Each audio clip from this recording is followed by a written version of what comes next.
Donc bonjour à tous, voilà, pour compléter ma review de France Airsoft et de mon forum de ma team, je fais une petite vidéo du CZ75 Repact AIG de fabrication Maruchin, donc marque très très connue, pour ceux qui sont un peu calés niveau marque d'Airsoft.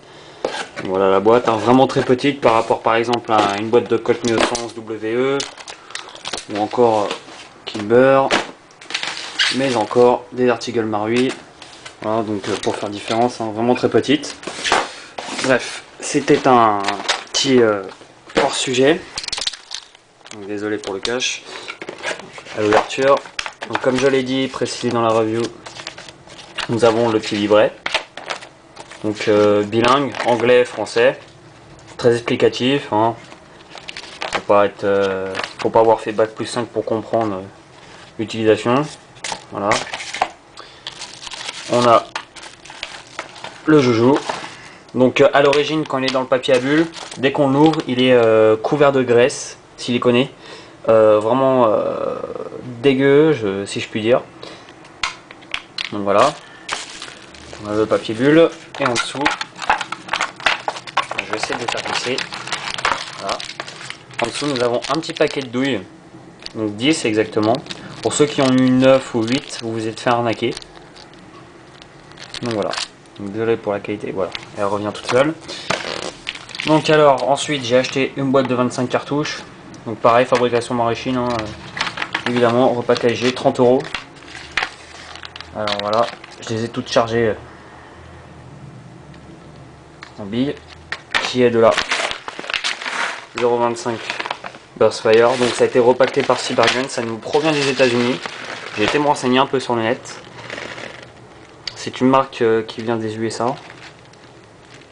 Donc voilà. Le gaz de propulsion sera bien sûr du gazivert de chez Cybergun, donc du Extreme Blowback.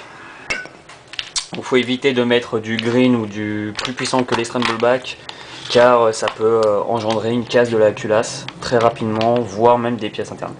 Voilà le chargeur. Donc on peut voir, il y a une partie pour le gaz qui se trouve ici, tout le long, dans le dos, voilà, et une partie pour les douilles. Donc on peut voir, tac. La valve, c'est pas comme les valves de chargeur normaux, donc c'est à dire que c'est une petite lèvre ici qui va appuyer sur la valve qui est ici en gris. Donc désolé pour la qualité assez sombre, mais j'en ai pas beaucoup de lumière au niveau de ma fenêtre ou quoi. Donc voilà. On va mettre les douilles. Et ensuite le gaz. Ou alors l'inverse. C'est pareil, on s'en fout. Je vais essayer de caler l'appareil.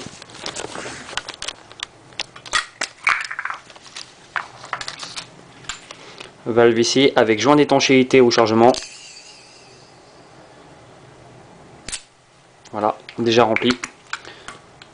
Parce que le réservoir est vraiment très petit. Autonomie en gaz, pour douille, il y a un paquet et demi de 25 cartouches d'autonomie en gaz. Donc pareil, on tient. Donc exactement comme le vrai, hein. Sachant que le vrai est chambré en 9 mm. Tac, tac, et tac. Voilà. Petite sécu. Donc simple action. Par contre la détente est vraiment très très grande pour une simple action. Je suis vraiment dégoûté. Pareil, le percuteur est pas facile à armer non plus. Voilà.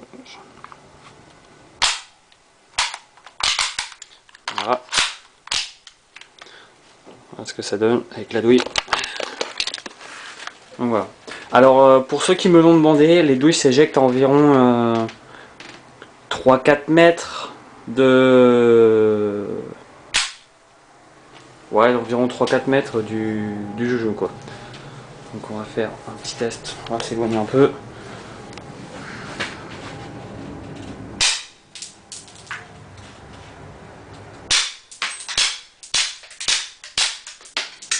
Voilà ce que ça donne. Hein.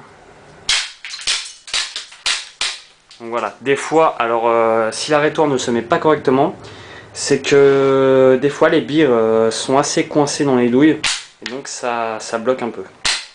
Donc sinon... Hein.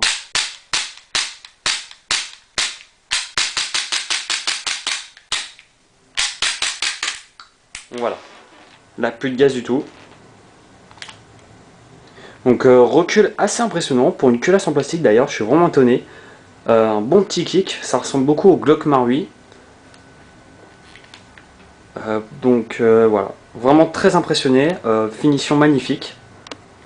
Portée du tir en 0,25 par contre, ça chute dans les 20 mètres, vraiment, c'est portée maximum, je vais dire, portée efficace 10 mètres. Vraiment, vraiment 10 mètres quoi, pas plus. Et portée maximum 20 mètres. Donc voilà, c'était une petite vidéo pour montrer, pour ceux qui le voulaient le voir, du 1675 repack AEG fabriqué par Maruchin à éjection de cartouche. Voilà, voilà.